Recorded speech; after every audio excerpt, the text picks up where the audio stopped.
ನಮಸ್ಕಾರ ಎಲ್ಲರಿಗೂ ಸರೋಜಾಸ್ ಕಿಚನ್ಗೆ ಸ್ವಾಗತ. ಇನ್ನೇನು ಶ್ರಾವಣ ಬಂತು, ಎಲ್ಲರ ಮನೆಯಲ್ಲಿ ಉಂಡೆ ಮಾಡೇ ಮಾಡ್ತೀರ.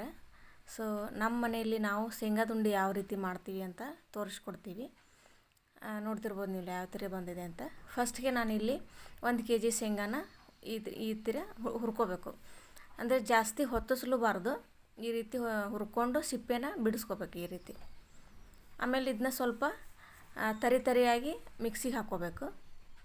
ಆಮೇಲೆ 1 kg ಶೇಂಗಾ ತೊಗೊಂಡ್ರೆ 1 kg ಅಷ್ಟು ಬೆಲ್ಲನ ತೊಗೊಂಡು ಅದಕ್ಕೆ ಶೇಂಗಾದ ಪುಡಿ ಹಾಕಿ ಈ ಥರ ಸ್ವಲ್ಪ ಕೈಲಿ ಏನಂದನೆ ಈ ಥರ ಕಲಿಸ್ಕೋಬೇಕು. ಫಸ್ಟ್ಗೆ ಪೂರ್ತಿ ಅದು ಮಿಕ್ಸ್ ಆಗಬೇಕು. ಬೆಲ್ಲ ಮತ್ತು ಶೇಂಗಾ ಪೌಡ್ರು ಪೂರ್ತಿ ಮಿಕ್ಸ್ ಆಗಿ ಆಮೇಲೆ ಸ್ವಲ್ಪ ರುಬ್ಕೋಬೇಕು.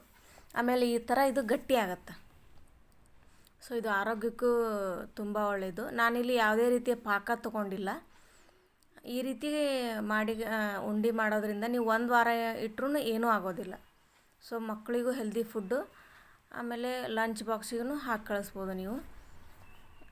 ಈ ಹಬ್ಬ ಹರಿದಿನಗಳಲ್ಲಂತೂ ಸಿಹಿ ತಿನಿಸುಗಳು ಬೇಕೇ ಬೇಕು. ಸೊ ಉತ್ತರ ಕರ್ನಾಟಕದ ಸ್ಪೆಷಲ್ ಇದು ಶೇಂಗಾ ಉಂಡೆ. ಯಾವ ರೀತಿ ಬಂದಿದೆ ಅಂತ ನೋಡ್ತಿರ್ಬೋದು ನೀವು ಇಲ್ಲಿ. ಇದು ಸಿಂಪಲ್ ಶೇಂಗಾ ಉಂಡೆ, ಯಾವುದೇ ಪಾಕ ಏನೂ ಇಲ್ಲಾರ್ದನ ನೀವು ಸಡನ್ನಾಗಿ ಒಂದು 15 ನಿಮಿಷದಲ್ಲಿ ಮಾಡ್ಕೋಬೋದು ಇದನ್ನ.